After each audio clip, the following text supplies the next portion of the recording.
Shikues të Nur Media, përshëndetje. Zgjedhjet në Kosovë përfunduan, rezultatet tashmë janë të qarta, pritet vetëm numërimi i votave të diasporës, përfundimi i numërimit të tyre dhe zyrtarizimi nga Komisioni Qendror i Zgjedhjeve. Për të diskutuar mbi këto rezultate dhe se si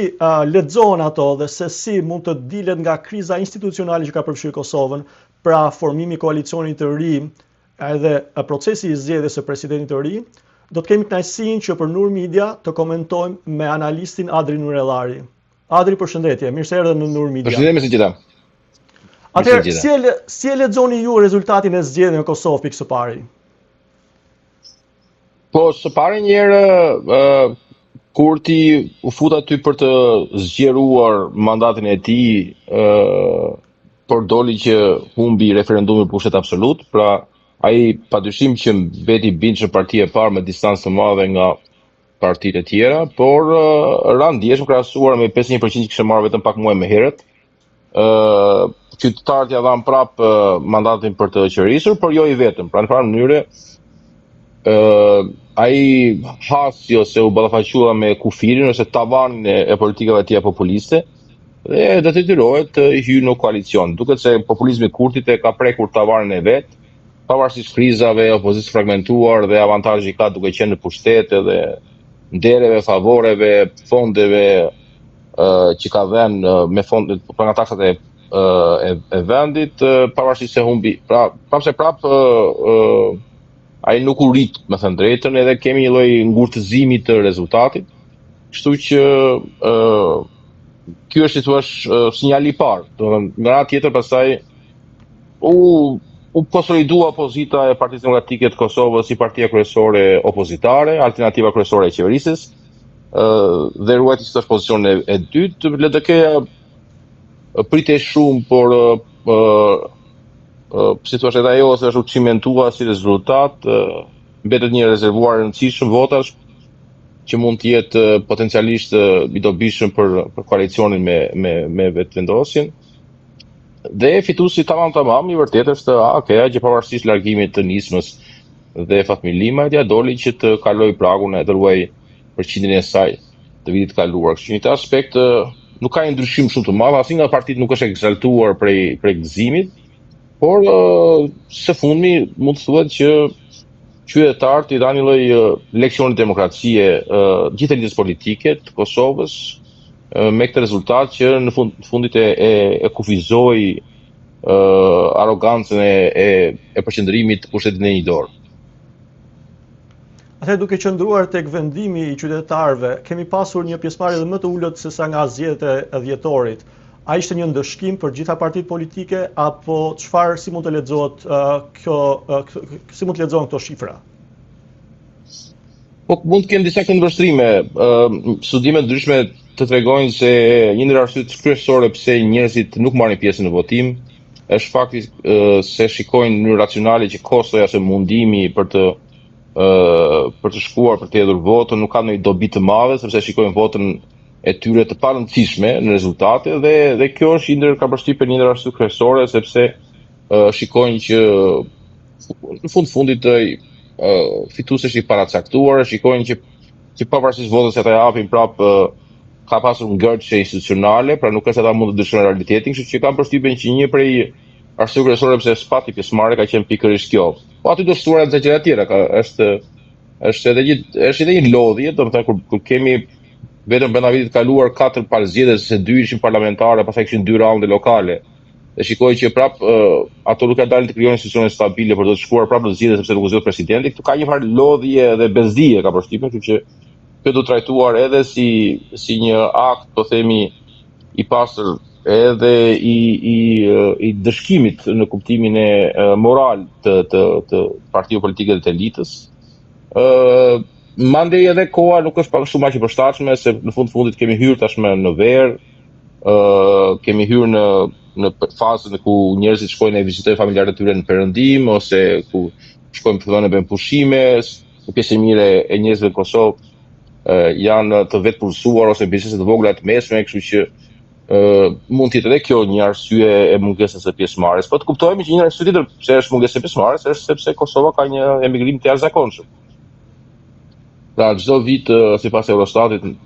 janë mbi 40.000 qytetarë të Republikës Kosovës, kryesisht të rinj të cilët marrin rezidencë për herë të parë në Bashkimin Evropian. Dhe kuptohet që përqindja e banorëve ose përqindja e votuesve në listën e votuesve që janë rezident në Kosovë është zvogluar, pra nuk jemi duke folur për po themi 36%, po jemi duke folur 36 në 50 po themi përqind që janë tashmë, pra jemi po themi duke 3.6 në 5, 3/5 pak a shumë. Si për të një farë thjeshtëzimi me shifra dhjetore që pjesëmarrja është prapë e lartë, domethënë në krahasim me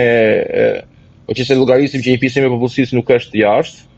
është prapë pjesëmarrje e lartë, sepse në fundit gjysma e atyre që do të ishin në listat e votimit janë tashmë emigrantë. Por ka një rënje domethënëse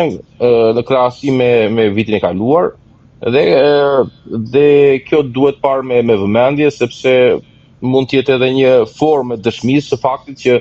qytetarët të pakënaqur janë duke votuar me këmbët e tyre, duke braktisur vendin me përmasa pa llogaritshme. Si e lexoni votën e diasporës? Pse vetvendosje ka arritur ta kap atë votë në përmasa kaq të mëdha? Po për shumë arsye, së pari njerë sepse vendosja ka dhe më shumë instrumenta pushteti, ne kemi parë që e ka bërë fushatën edhe nëpërmjet ambasadave, diplomatëve. Pra ne kemi parë që ata ambasadorë ose diplomatë që ata kanë emëruar nuk është se ka bërë të madh të bosë kushtet kur Kosova ka qenë në sankcione ndërkombëtare, por janë marrë me punë partijake dhe kanë ndihmuar në hapjen e degëve, në mobilizimin e elektoratit, në organizimin e procesit votimit etj. Me radhë. Së dyti ka të bëjë me faktin e thjeshtë që opozita në përgjithësi nuk ka atë ton populist, asnjë për tyre sportive, atë ton populist, atë ton dogmatik që ka qeveria e Kurtit dhe partia e Kurtit. Dhe nëse banorët që jetojnë në Kosovë janë banorë të cilët me shikojnë me sytë e tyre se si fjalët nuk kanë lidhje me veprat, pra janë ata që ballafaqohen me dështimin e politikave ekonomike, me rritjen e inflacionit, të kostos së jetës, me dështimin e përfundimit të projekteve infrastrukturore të mëparshme, me mungesën e investitorëve, me vështirësitë ekonomike, me mungesën e furnizimit, me rrymë elektrike në mënyrë të rregullt edhe me çmime të larta. Pra ata si thua e provojnë kuriz keq qeverisjen në periudhoj përqindja e votave që Kurti merr brenda vendit është më e ulët, kurse ata që janë jashtë ushqihen vetëm me fjalë, me retorikën e tij dhe ndërkohë nuk vuajnë në kuriz, po themi, në lëkurën e tyre pasojat ekonomike ose shërbimet e dobta publike që shkaktojnë ajo qeveri, sepse në fundit gëzojnë cilësinë e jetës, infrastrukturën moderne të vendeve perëndimore të avancuara ku jetojnë, pra nuk e kanë të kosto. Dhe kjo është arsyeja pse diaspora ka një tendencë të votojë më shumë, pra sepse nuk e pëson keq qeverisjen dhe të riqet më lehtë nga retorika sovraniste, prepotente që kryenetësi që ka sjellë Kurti për të mbajtur votat. Dhe kjo nuk është asesi, domethënë po shikoni në vendet Qinje, bile po të kujtoj për shemb rastin e Orbanit, ai ka marrë 88% të votave të diasporës, edhe kjo gjë është përsëritur edhe Vučići me votat diasporës, edhe Erdogani. Në të kaluar, kur i ka pasur vota diaspore të mundshme Maqedonia e Veriut, edhe Gruevski merrte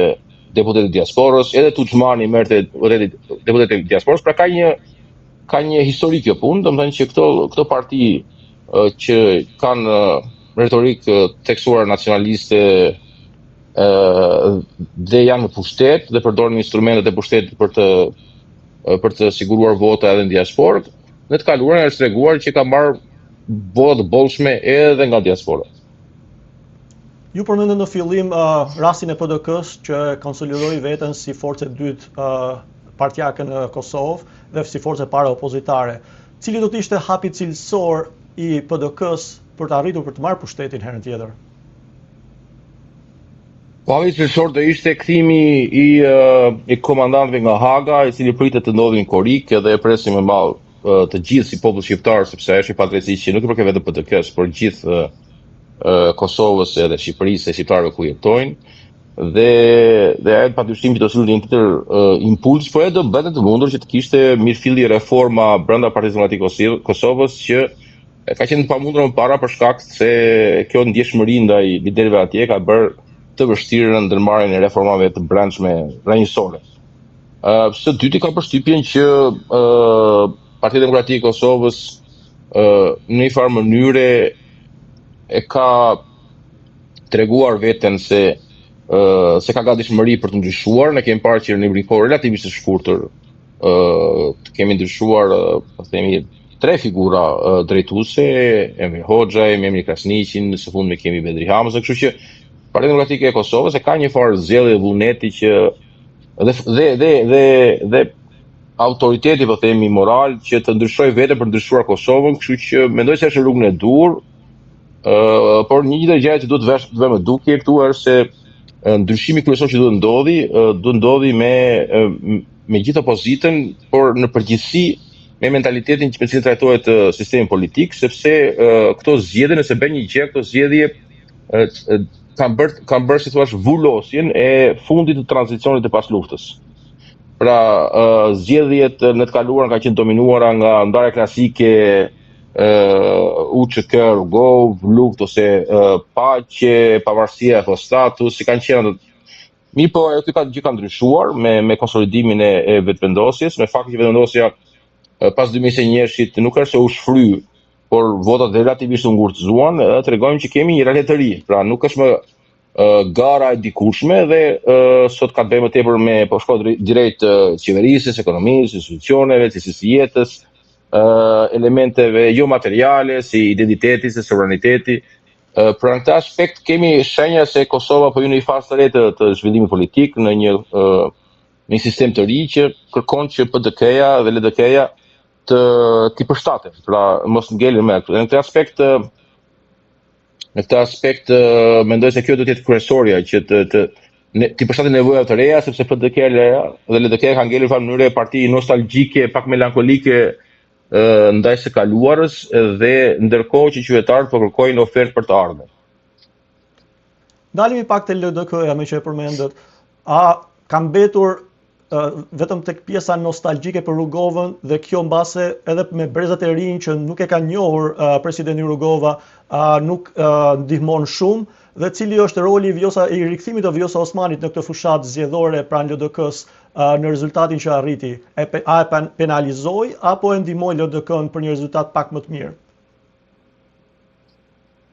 Po shiko, kjo është problemi i madh, sepse nëse për shembull PDK-ja në farë mënyre u pozicionua si parti, sidomos me liderin Hamza, si parti e kompetencës e profilit më teknokratik, pra nëse kaluar kishte leadershipi karizmatik me kontribute historike, kaloi tek Bedri Hamza pak me teknokratik, më menaxherial. LDK-ja ngeli përgjysmë, sepse ideja e rrugës së re Lumir Abdixhikut ishte nga një anë ishte kjo ideja e pozicionimit të partive me pozicion të qartë ideologjik, pastaj nga ana tjetër ishte ushqimi i këtij dimensioni Rrugovic, pra kjo nuk ka ndodhur tamam si tek ne. Ajo përpoq ta riktheja dënën e saj historike, dhe duke dashur të rikthejë pak e shtrat rrugovian, por ardhja e Vjosës ngeli pak, e bëri akoma më konfuz këtë imazh publik, pra konfuzioni i parë i elektoratit ishte Rrugovian apo rruga e re, pastaj konfuzioni i dytë është cili është roli i Vjosës aty. Deri para pak javësh ishte njëri besnik i Kurtit, pastaj me njëherë më pas u bë Barcja, dhe në këtë aspekt beti figurë individuale, por që nuk e pati atë forcën e madhe që u prit që ajo do rikthente brenda LDK-s elektoratin që çoi te vetëvendosja. Pra LDK-ja do duhet që ta sqarojë me veten, si thua, këtë dyzim ose këtë mëdyshi që lë në sytë e elektoratit, dhe qoftë aspektit të leadershipit, e qoftë pozicionimit historik, sepse në kuadër të asaj që përmenda më herët të ushqimit me merita historike dhe me melankolinë ose nostalgjinë e së kaluarës, LDK-ja ka, do themi, kosto më të madhe sepse gjeneratat që mbajnë mend kontributin e LDK-s janë më të pakta. Pra ndryshimi i brezave, rritja e popullsisë së re, votues të rinj, të cilët nuk e kanë të memorie kolektive, prek më shumë LDK-n sesa TDK në një farë mënyre, kështu që në një farë mënyre LDK-ja është më shumë që së ka kështu këtu që edhe Kurti me sjelljen e tij i ngjan gjithmonë më shumë LDK-s, qoftë në qasjen pak më kosovare centriste, agresiv në ish krau të luftës, rekrutimi, po themi, shumë njerëzve që ka pasur një farë rolin në ish Jugosllavi. Pra këtu kanë edhe një lloj sabotimi tjetër që Vetëvendosja nuk është më, si thua, radikale nacionaliste e majt si më para, por është një parti, Vetëvendosja është tashmë pak më pragmatiste, ka futur në gjirin e saj figura të rëndësishme dikushme të LDK-s, siç ishte Gërvalla, kështu që në farë mënyrë LDK-ja është, përveç se ka probleme brendshëm, është edhe sulmuar dhe rëbëdejt edhe nga Vetëvendosja. Është një parti në qorsokak që do duhet të rehabilitohet ose të sqarojë, po themi, pozicionin e vet, profilin e vet, identitetin e saj në sytë e elektoratit edhe gjithë publikut. Koalicionet pasgjedhore, si i parashikoni? Cila do të jetë qeveria e re e Kosovës? Vetëvendosje dhe kush? Po ngele për të parë akoma, edhe për të lexuar ose për të parë edhe votat e diasporës, se cilat mund të bëjnë një diferencë, sepse mundësia këtu nuk lidhet për qeverinë, por lidhet për presidencën, sepse do duhet të jenë 2/3 të pranishme në kuvend dhe do duhet që zgjidhja e presidentit të marrë përparësi para qeverisë, sepse po hamencohet që pas vendimit të fundit të gjykatës kushtetuese zgjidhja e presidentit është urgjent dhe nis një min me sahat, një tamam